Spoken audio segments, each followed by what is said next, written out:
Mizo Rimawi Arsi asun mek lapua thiam le zai thiam Vanlalhriatrenga'n thi thu chuan zorom dung le wang angor nging mek ani a tunchuma hianin ama puala program toy buat sei hi AMNTV chuan tha kan ti a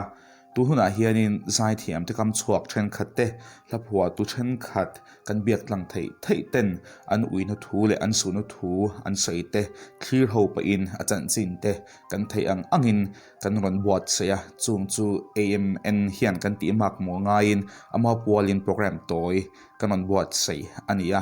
chung ati chu in lo clear ho te ang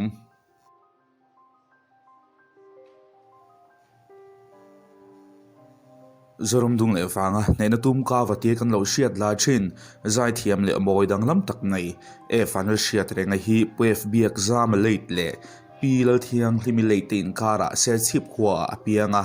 an unaw hi pali ni in ama hi an unaw zing no pangber le mipa chun ani kumsanga sakwa sumkwa pathuma Olian Radio AIR chart artist sinaluta kumalo tling chein artist puitling turin audition apal tlanga chuminu chuan artist puitlinga hlan kai anita ani All Indian Radio aizol hla ingamo za ta khunga All Indian Radio hian musician and humor fiam thulama artist ani bok anu panlai tangin zai chau ni lo thu le hla lama po tui le a article zia le hlain phua cheka te po lo man alo la zak to ani la hi aphua ve nuala ala phua chen khat phei chu alar hle thin kumsang ni panga khan ala phua hlang cassette album chu JER recording atangin produce ni a heta hian zai thiam sang zo sang liani leni lal than zuali Elizabeth Zodin pui lalngeng pui lalram luna lal shakimale Joseph zai ming thangate an zai ni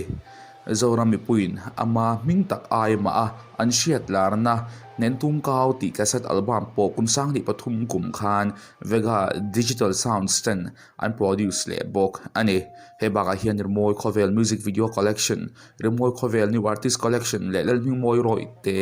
hlate ti cassette album Christmas collection ate alo zai ve to bokani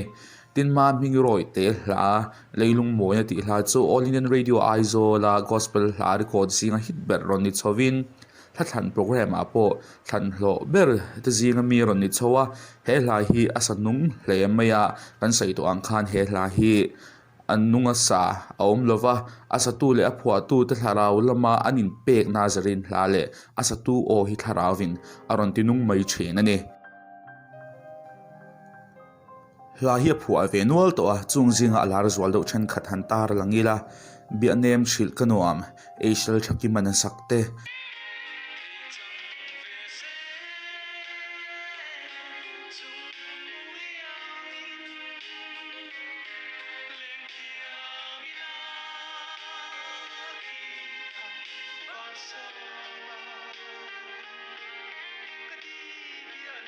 kangai berche Elizabeth Zodin puina sakte tin eli thoina sakmin shil ve ta che ti te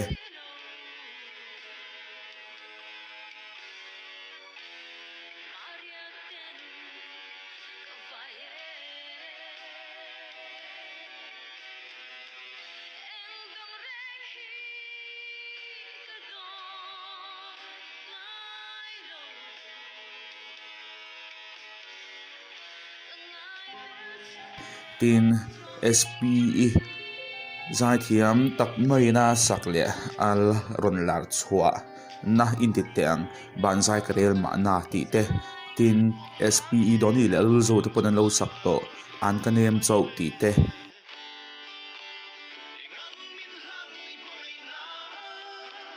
tin SPE hianin min phuar sia ti te kangai em che ti te tin adaram hunan katar bik lo ve ti hla sakte tin sang kimikhiang te in tuar thiam har ngei ti hla sakte tin Joseph zai min thangale Asia thakiman an lo sakto an phal lo mo an chuang ngei ti te tin ka ba te Josephine JoJo itena an sakte kha halar zual ti la kan sei swal lawanga hla hi hei chau hi apua lova ma se tun chuma chuanin tizong hian kan ta lan thei ni ri tamai sela kumsang ni somni kumtir mai khan taksa chaklo HB niam wangin ICU wa da lu hialani a chumi nu thlan ni aral chuan a taksa tlansan nain aron man tatlat maya ma se hen na rum tak hi ama hriat talama chuan pathian tir ko ro pui taka alo changta zoka he nat na hi pathian lenin kara te samani ro pui taka amang tangkai ta hlo maya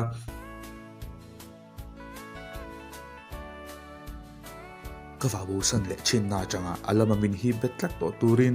ICU athina hlim korwa min so tira chumin nu thakhat na cancer kani ti confirm ka hanni chia phei chu ti hian ka ngai to ta zoka jo ba angkan kalal pa hian min lo counseling renga lo ni hi pathian hian min lo va hmanga itak em ama ka muwa ka nei let le theinan hian ka chunga hian eng man ruwa po alo mang du ni hi heti em manga inna na sa hi ka faklo thei lova tuna muang ten limin ka zai vandal fakin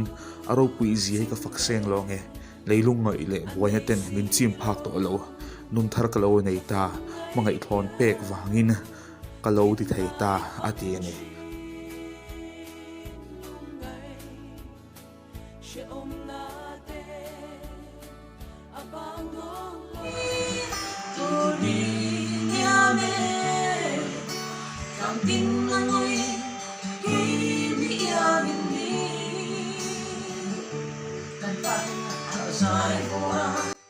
Alha music video siam nun hungber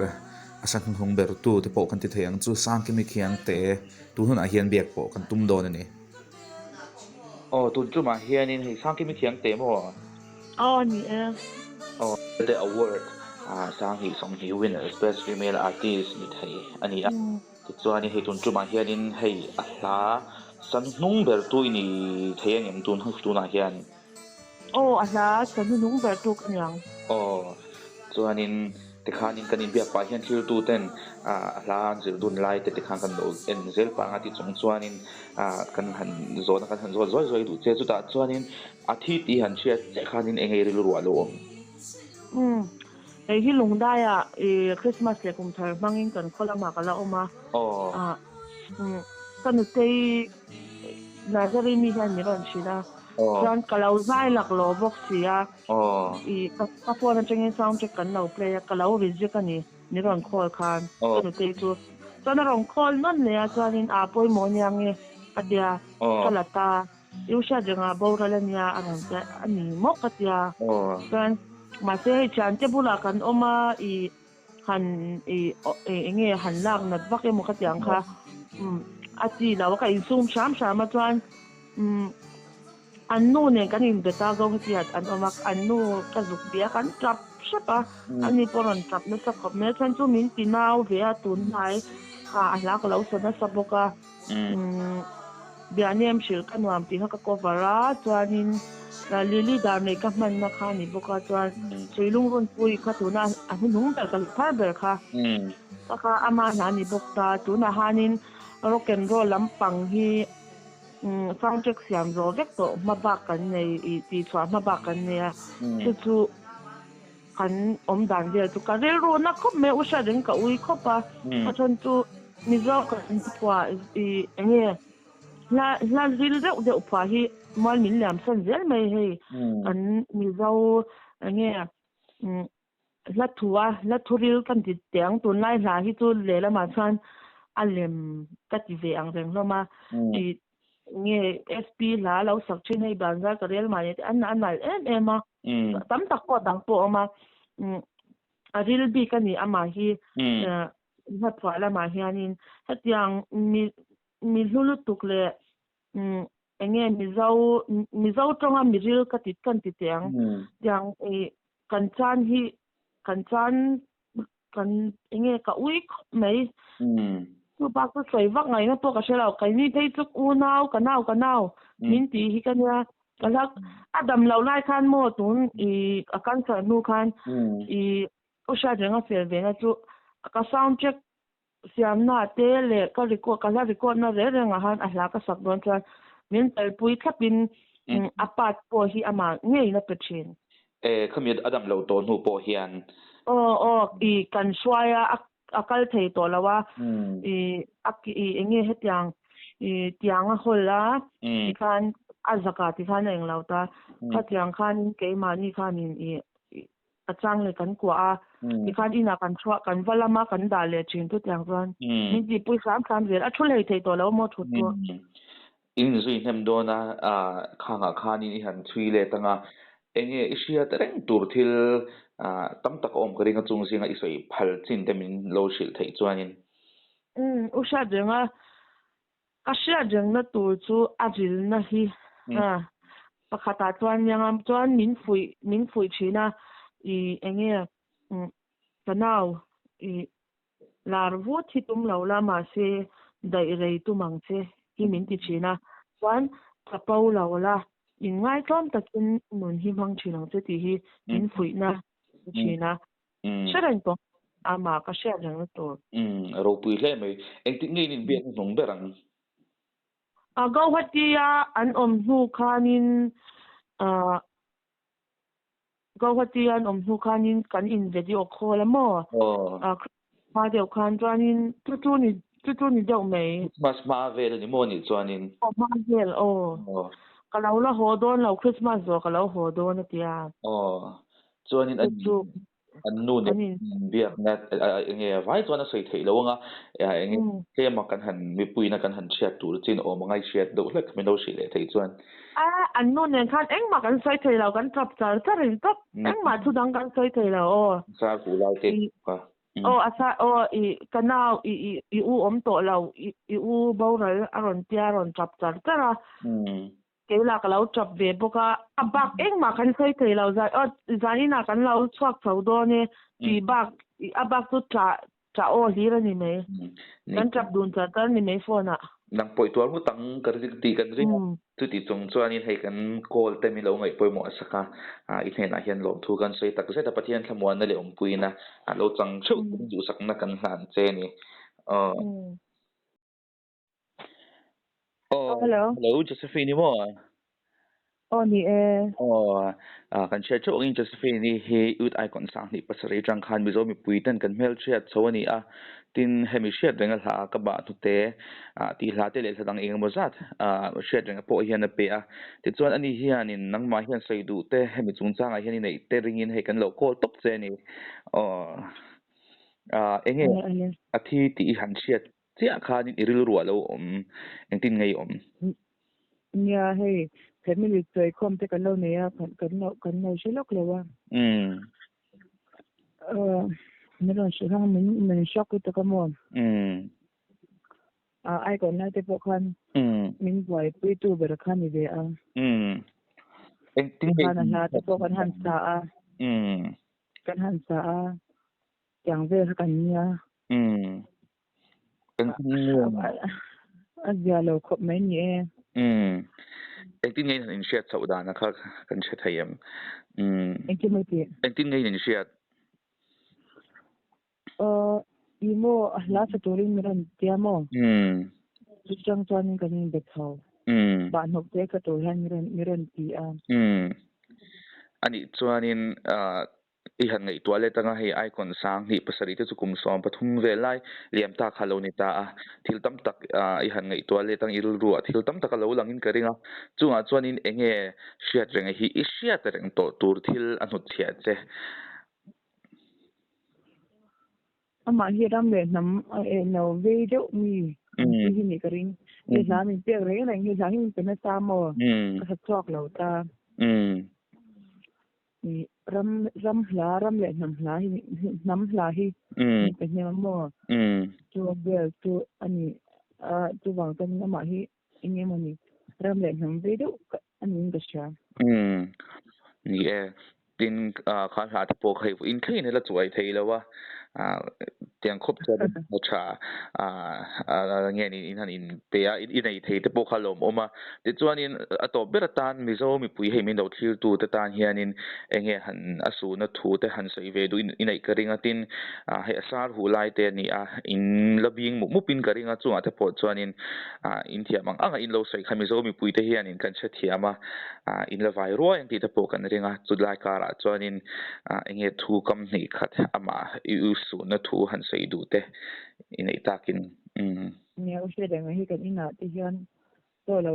rap khopa ne lamin zir pui tu ang ti khan ni ve ai kan da ti lai ve kan no cái chuyện chúng ta đến cậu ya anh ngày khóc mẹ chúng quay vào một trong để hey tôi tập bọn ấy về chuyện này chẳng cần nhà cậu khóc mẹ mình giao ra mình nhập vợ tiệm kiểm toán với đặc biệt như tôi bác cái sự tôi bắt cái này bắt quang rồi nè hun chep takara hei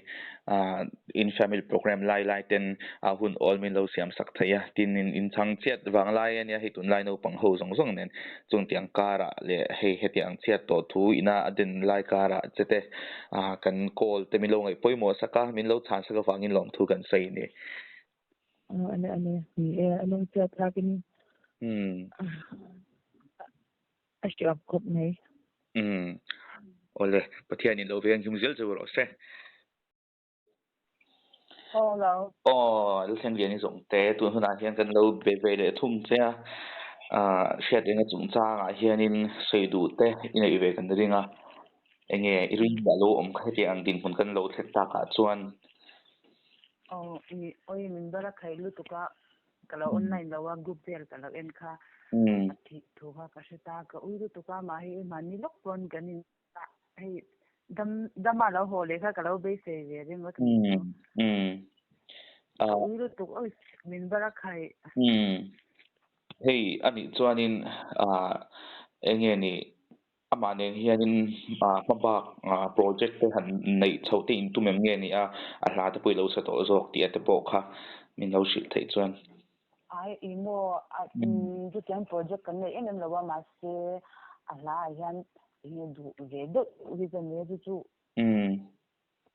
ka tum ve lai tak ka adam hun ni ngar ve ni chu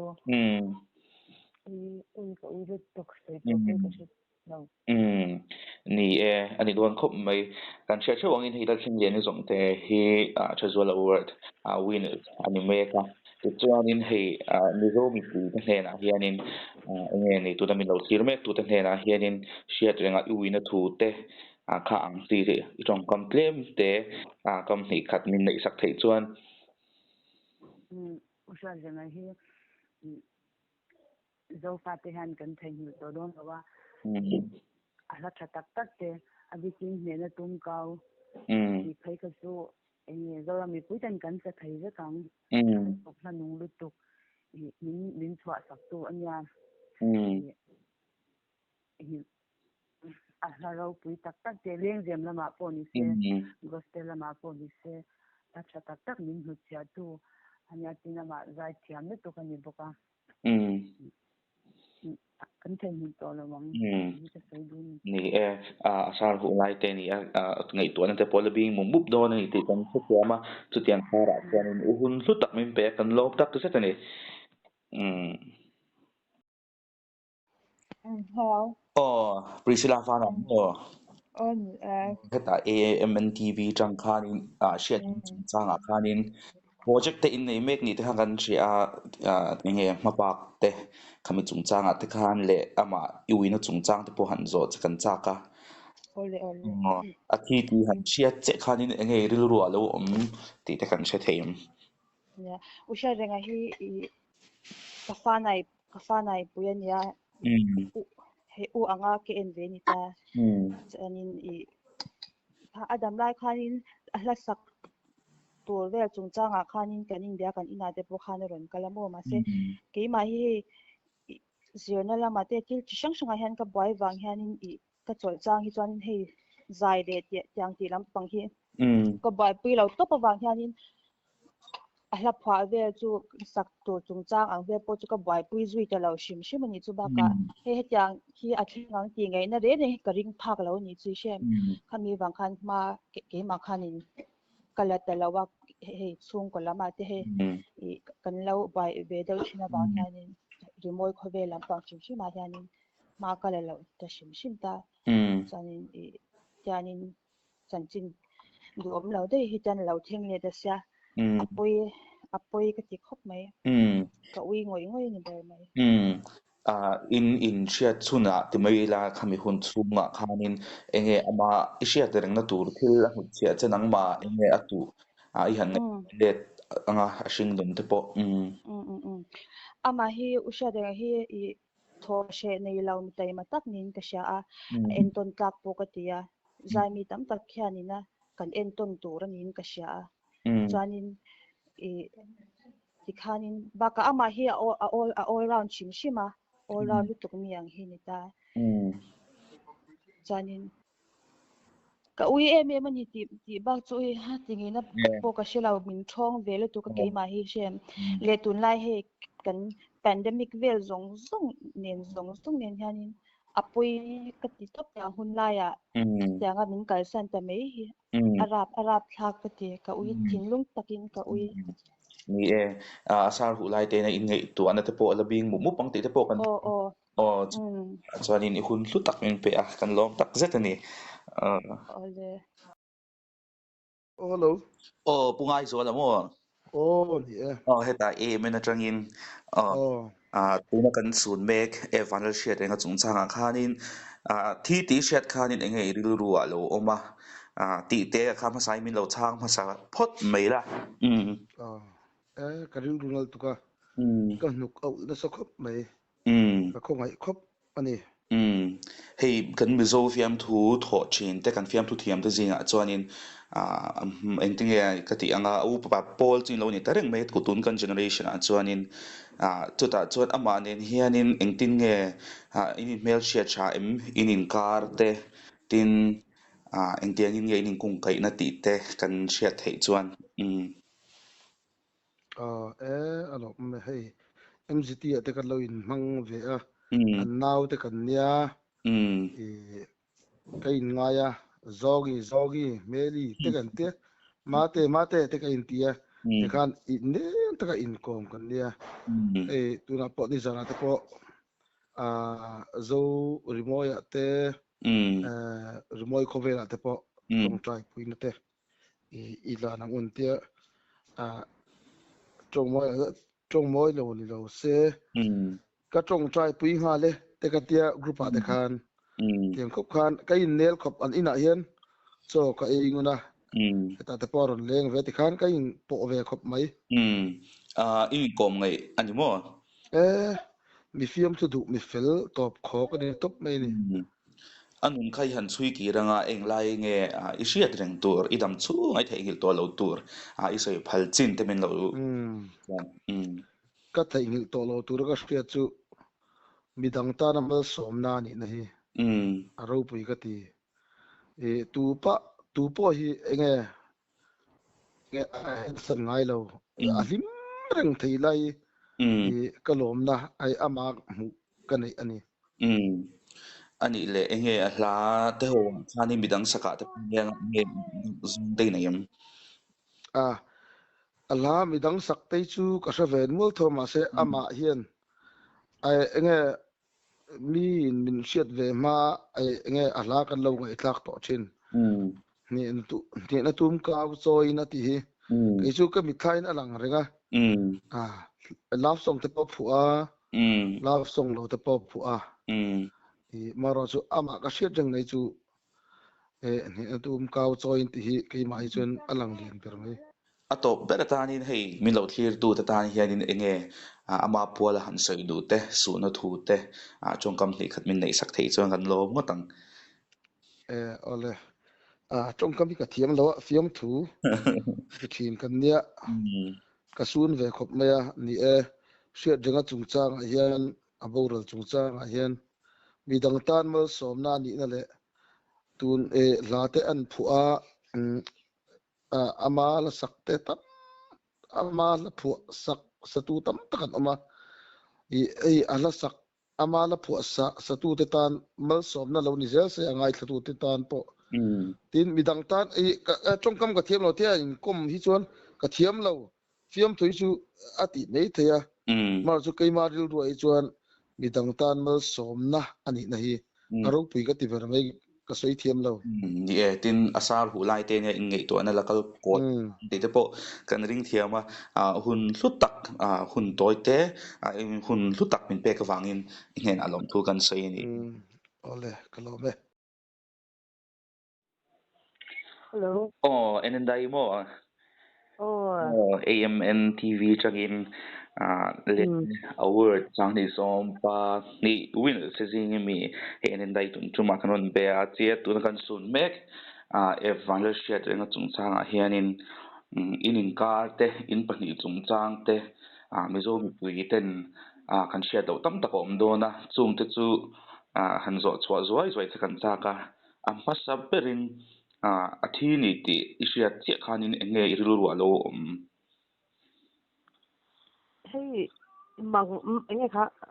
mang do vek ang hang ko om ni thia em nghe ni karil ru chuan a chuan lakhun lo ve ti ang chi ang kha mo thil ti tu te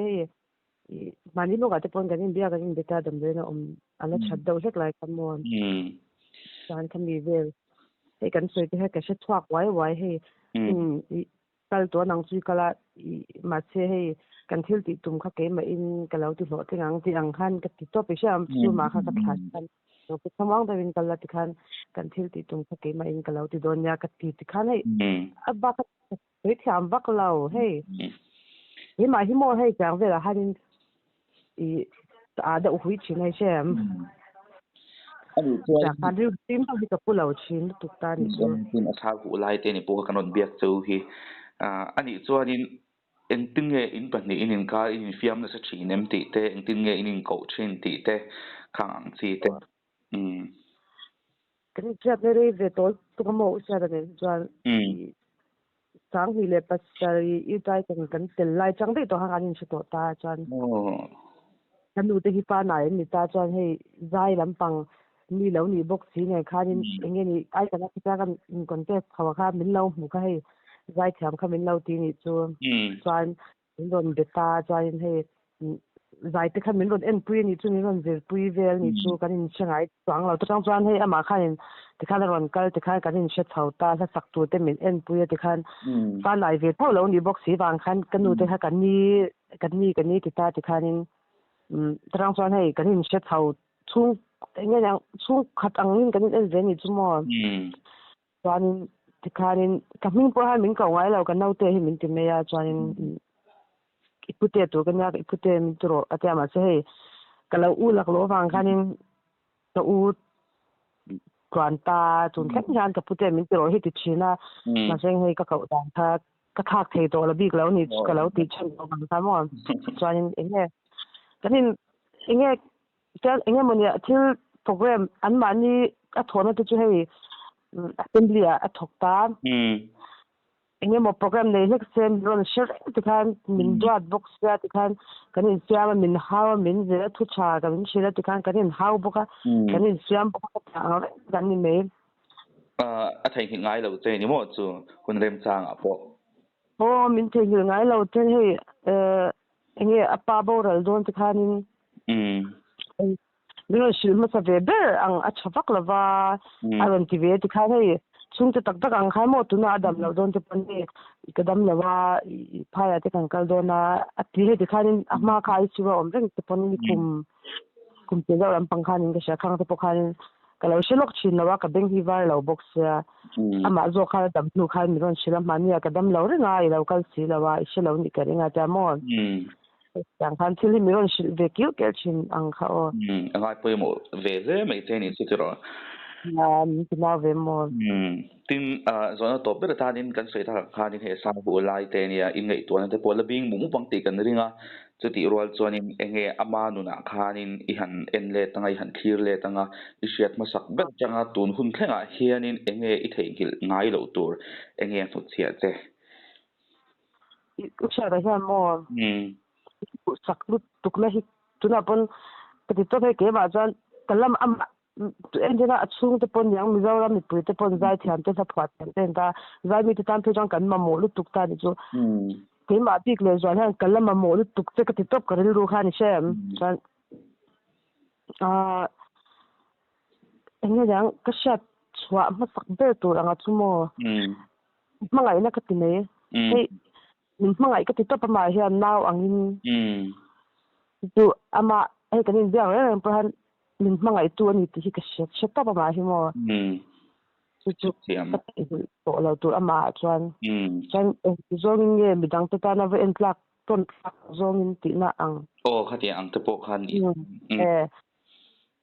แต่อังจงก็จะอุชาแต่ที่มอไอ้อันนี้ก็ชาก็จะบ้ากะมีเนี่ยได้ฉันจะอันเราเนี่ยมีหลายตัวเราเนี่ยอันที่นั้นมีเฉลี่ยเป๊ะๆเรื่องให้น้อยนู้เปิดชื่อว่ามีอันเดียวคนนี้สักเรื่องที่ให้ชัดแต่ว่าจะชนแต่ก็จะมีตัวพออังคัดที่นี่เองจะชาติเรื่องที่ปนอันนี้มั่วจะชัดที่เด็กให้ตัวพออังสีค่ะหรือรู้ชัดที่ให้นี่เรื่องที่นี่ว่าว่าเบียกชัดดูแล้วมันเขาสันนี่ว่าว่าคนกว่าแล้วมันก็จังขั้นเลยเรามีตัวพอที่อังคัดตกแค่นั้นเองก็เป็นเลยที่จู่อามาฮันข้าใครเอ็นต้นกล้าก็ตีอันนี้รู้ชัดนะอังขโมยน้องมาเห็นอัลลาหันสักเวทีในเรื่องนั้นประคับแค่ก็สามโมลุงรุ่นก็โดนชินติกันเนี่ยโมจนตัวนั้นแต่ทุ่มเวลมีเตะตัวว่าแค่อะไรเวลาตัวปุ๊บจะสั่งนี่เลย2015เวลามีเตะตัวเขาขาดตัวมาใช่เกี่ยมาที่เกิดจุดแรกที่ช่วยกันใจแล้วว่าฮะก็ติดชักเราแต่จริงก็ปุ๊บจะมานี่จะปุ๊บกันเชื่อติดชักแต่ถ้ากันตีนี่จะมองจนเด็กแต่ถ้ากันเชื่อมาจะให้อดัมเราที่จะทำจุงเวลตัว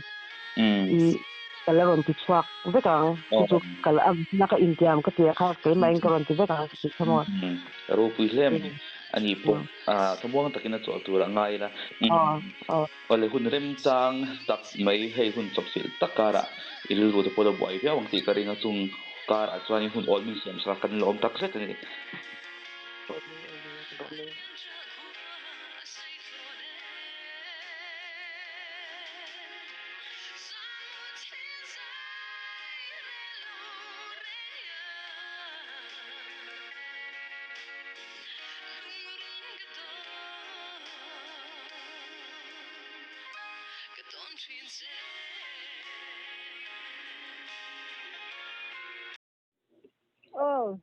Pi mami ni mo. Tu na hiarin hei AMN chuanin tu na kan sun met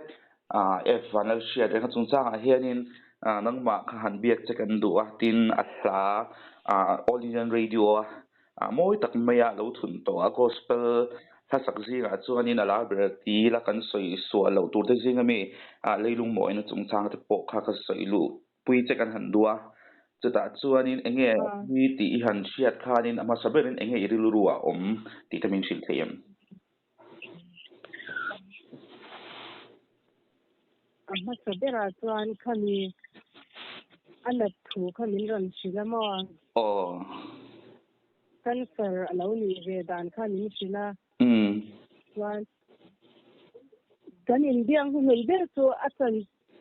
ka chanchin WhatsApp bela lo lang kha lo thiara lo huwa ta chuanin ka la asak ve thin kha alo thui ol sia hing kha ka lo thai lang tel lawa ka Christmas asak te po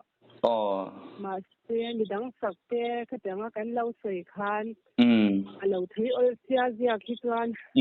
ka lo thai lang tel lawa kha aron soi chan ta leilung moina ihla radio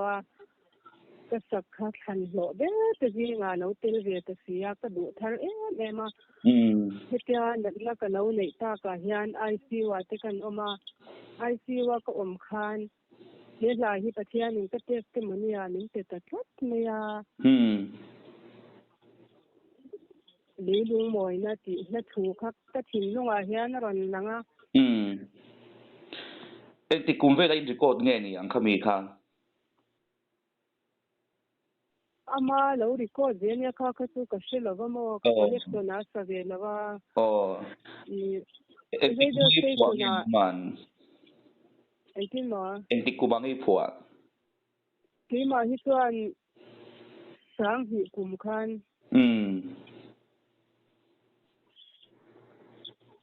phua ta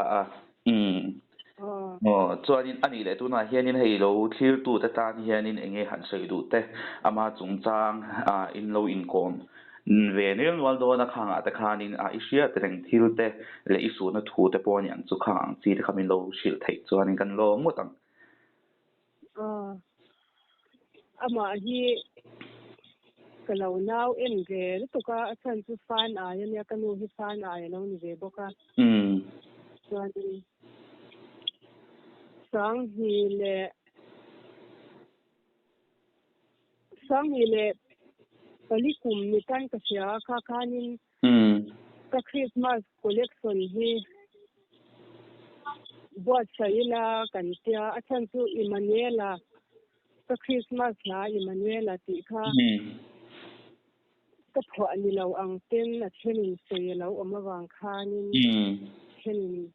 anh cái sự tạ tê cái sự real anh trên mà khang hôn lại khăn cái sự real om si ang akhanin anh mà ni cái sự cái lâu đã top tê cái mà sẽ tuy lâu đã top tê lệ radio lệ anh mà khăn lâu đã anh om ti khăn ni sila nên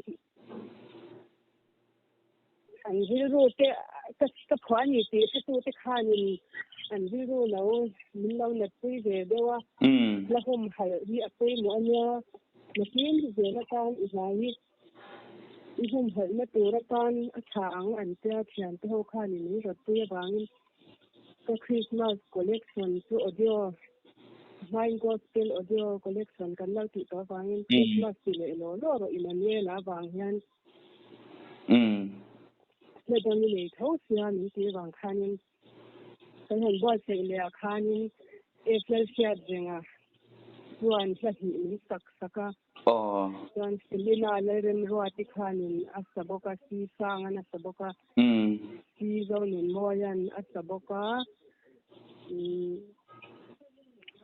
ke Vanlalhriatrenga'n azai bokta si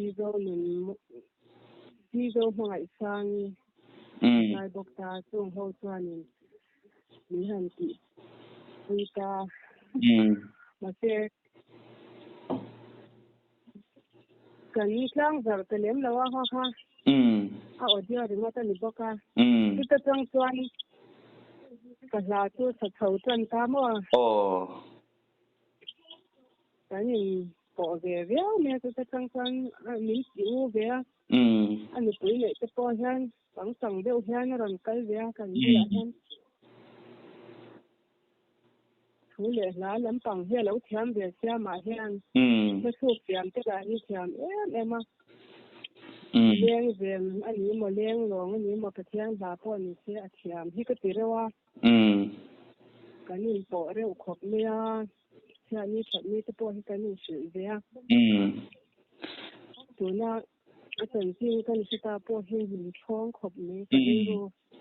a ti na ka ui khop me anh nu nên tên bị bộc thêm anh tin nghe chanchin share dan cái này bị bộc thì là vad man ser WhatsApp group pakhat kan om la remote cover WhatsApp group kan om na han a chen sin ron update reng tu khan oma ani sang khan kalau se vea ka ui thu te po kalau zia ve mo mala anh nghe tu này so ram remote cover lo lum tu kan san ti toi ka ti lo tu ka ui thu kalau zia ka vea chú mà chú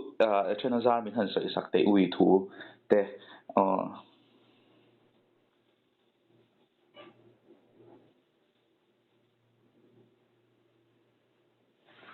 so ram remote cover ti hulum tu thu le ba thiam em music lam po thiam de tak mai hun ui kan han san ta mai hi zo ram remote cover chuanin a san na se he in ka sia tu wangin ka ui em ma mo ka tin ta thian he na tol tu du du ngoi ni ole hun he sa hu lai te nei ngai to na te po anh mang tha thei lawang ti kan ringa chu ti rol chuanin hei kan lo phone te min lo ngai pui mo saka hun toi te hun lu takara min pe a kan lom lu to kan ni ole ti po kan lo ne hello hello Catherine ANGGU'S tu na kan ngai thak me ke hi Catherine le pui kyang te tun ma mi te le zol do le khan chang kan siang tu ma han ti la kum som vel chu lo ve to nga I chimem I chashim chimem dang ma ô thà e mail ti lo chu thà vek mai he Then he zan in chet to chung chang khani boy hle ni ti te kan lo sia e o boy le ve ti chuanin hun chep takara reilo te chung zo na sang sang han zo cha kan cha ka eng ngei lo boy pui dan tin eng tin nang ma ne khan mai in cha sa re ngem ti te sei khateng e o ama nen chan in she sa re ma na tang to in mo kanau te ti le min kau tu te hian ni ve a si sang ale ama le mai kalem sai lo le vin si hi kanau te min ti tu te om chun hin ni ve mo chuanin eng tin in an in shed chaudan khatianga music industry ron lu chho chang khan in ne o kan zai chau rimoi khovel production atang khan kan in she chau tan ani chumo chan khata tang khan min dwa chawan an la ka po ka pang changa ani poran sukin he ran pang chang po ka bula kala ka po mo chan he ma se kan na vela te chan na ma zai te kan ni bang han kan man ka ba kal man ran thin no zo ka chung vel chu ni boy pui a phidon ke ma phidon ka boy pui vak lo mo tila ka boy pui ru tuk lo thei ang du angin ka boy pui thei lo zo ka eng lo u wai te khan om pui de char char zo ka en tikin nge non chok thla ke shemai theim August la top khang September thati ra moni khaning ke sha khata chang khan anon la char char mai ni mo go ti a khan oma Christmas ma hole man tum khan nya ma se an hanin entir kha khemo khai ti vel te kha December ni som ni pali ti vel a date vel an sei vel dan kha chani dan khan ta mo te chuan in engtin nge hun top lama man dan I hriat thei dan tlang pui te a thi ma nge ne a hun top lampang eng tiang in nge chung te ne an dan te khatiang tlang pui min shil thok thok thei chuan nimina khan kawat lo thawa chuan in nimina khan in zan dal thum del don thleng kha kom pui ma se hei a thi kha put na salak to ang renga mo mong lam pa ka hin tang kam moi lo ni lo se chuan in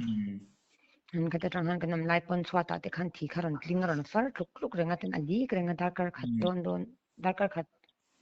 vel dana zel khan thak ngai ang khan to a dai par po kha chuan in ma se wai te te khan a u te khan in ewa ngai to lo ngai to sulo wa ho phot la min tia ma se ho ma khan chu kan han thak zwa ya chu ni zan te po chuan lal u ka ti chen amo lal u thak lang he selfie ang ka ta la ron ning tang tanga ka fa thlen pon naute ka naute lo thling mo tu ni ngi ron kal te min lo tia min lo le be pe thau chuanin avoi pakhat le kan sei de ten lo atwar chhel lut tu ka mo ni zan pon chu kan thak reng lai chuan engin ti a tia hei be chi te kan thak thi kai re ka kan tia khum danga son ka lo va thu ang o in thak chu nga te ti khanin ama te khan lo in thia chi thi ma tuma ngai lo kan te zo ka mo ama ati thei a kha chu ama ti sham se la khala du sham sham ni mo atuma ma se taksana thei to si lawa ka shethiam ani chuan nang ma hianin a thla han sak ve ta shim shim a feina em nei lawa la chu tu na ron chu khanin min pe mo la pakhat chu ma de kan la sia mang chu ama pawalin ni ha thlom khop mei te chuanin engtin nge a thi ti han sia ta I om dan te nang ma a hong dan te kha ang chi kha chuan vo in khan cho pitur khan ka thei kha kan tum tho mo rong bot rong te kha ka bol saka ti khan ama chot tak chon em phal lo engma u nau te wai te le umami le anupui bijeti te itur kha kasya me katya chumte engenge mani kha kasyam sakve ya chuanin ma se zutlai lama motor ka nga lai ka kalna tur motor ka nga lai khan wai te khan ren phone adam lai mu du chuan man mo ro te oi motor ka nga khai ka lo phei ngal ni me katya chuan ka phei ngala dar sari le minute som thum vela ka thling pheya dar sari le li khata khana ma kha ka mo ve the amal te in mu tir turan tia ka ba muwa chuan ta kha chuan min chang tur kha om mang to lo chuan li khata ka valuta ka hnunga khan ni pakhatin a mu ve le ti lo kha chu tu mai nam phal lawa li nga khana chat thla fel ti kha doctor khana ron puang amo atu ma in hnen thei po kanam lawa an tap sup sup a ke chu ka tap lawin ke in ka khur tar tap ka in dang ve sam sama u nau te anu pui te khahne man ngai boxia ti chuan in kami tu Mizoram House in hun man da na thatlem azong anga report te ang chi khamin ope ge sham thei chuan in e o house khan kan kala chuanin a umami papa ayar hi mangal doi lampanga na thokin oma khami khalo muapa khan Mizo welfare ho khanin ama thana hun kha hun ser kha kan lo mangvea kan ti dan chinin ti chuan tlei war po pui po kan pui ti lo ma se an mani lam khan ho ngal khan dua an naw ran thlen vele chuan ti khan hun ser de kan manga an naw chuan pastor in thla liam thla pa me som tong tai nei min tin puya chuanin sa fela hin ron chuang dar som pahnih le chan ve velbor khan yang a som pahnih dar kha chu lo lo deu ani tak chu Mizo Rimawi khovel hian kan ngai ngoi chen ang po imisi video ne nei lo hi levat kan hak hela tin chuti rwal chuanin in ngoi te chu si sang an kal san to chamai kal em sai lo wan ne tin tun a he nya vinciam tun kam do maya po harchi nang ti karinga tak hun chep takar a hi zanlai to takania it's tu ka sei ni mo ro ase ole ki po kala me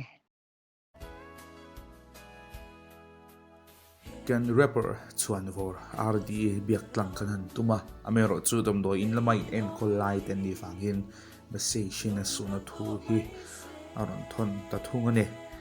kan zai chan ti ro ve chan achanga tam ta kamin kai shwai tu we Vanlalhriatrenga'n hi mimal tak pon kan in po in kan in nel hle maya tin ko khat chuak champhai zo te kho chuak kan ni na changpon kanu leit tenen anin kom ngaya hetia mi hring te ngai da na hun lo taka van kho na min lo chan san ta mai hi karil ru le thin lung zong zong hin ka uya akal san tak anu pui fanaw le chung ta zong zong le pan thlamuan chawro se rest in peace Hriatrenga'n ti ani AMN chuan Vanlalhriatrenga'n Mizo Rimawi Arsi pakhat a herliam ta ti kan hriat vela he program wat sei tur hian arim changte kanin ko khoma bu in chol ni te ni wangin studio hon ni ani lova chuti rol chuanin a thei ang biak tlang tummin ma kan la a akim chang lawin du thu sam lo na lai tam tak in nei ang ti hi kan hria a thlir dan mi lo thiam sak turin kan ngen chewani kan biak tlang du ngoi kan biak tlang thei lo te an oma chungte om lo phei se chuanin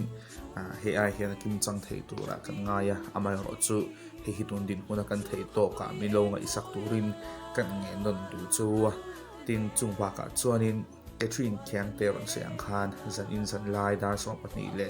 achan pe bor khan gohati hiron chua sanin tunin muna he chanchin bot sei ni mek lai hian Mizoram lampanin an lo tlan mek ani AMN chuan akal san tak achung te pathian om puin le thlamuan a chuan chen chil tat se ti hi kan tong chaina ani